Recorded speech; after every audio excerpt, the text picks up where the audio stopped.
বোম্বেতে অভিনয় করে, হিন্দি সিনেমা করে আমি জানতাম। কিন্তু ও যে এত ভালো অভিনেত্রী এটাও আমার জানা ছিল না। দুজন দুজনের অভিনয়ের চমকে আসলেই দুজন দুজনকে অনেক বেশি ধন্যবাদ দিয়েছেন এবং বলেছেন, "আমি সত্যি জানতাম না তুমি এত বড় তারকা।" শাকিব খান বললেন, "আরে না, বাংলা ইন্ডাস্ট্রিকে একটা জায়গায় পৌঁছে দেবার চেষ্টা করছি মাত্র।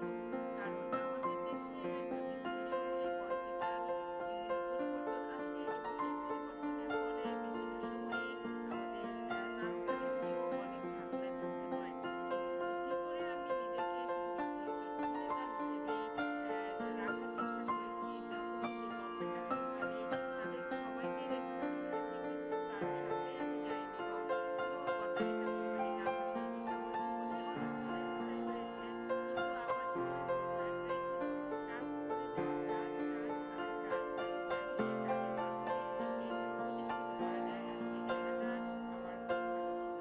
বন্ধুরা, সুপারস্টার শাকিব খান একজন ব্যক্তি জীবনে অনেক ভালো মানুষ এবং তার এই যে অভিনয়ের প্রতি ভালোবাসা এটা দেখে মুগ্ধ কলকাতার দর্শকও। নিশ্চয়ই সামনে অনেক ভালো কিছু আমরা দেখতে পাবো সুপারস্টার শাকিব খানকে নিয়ে।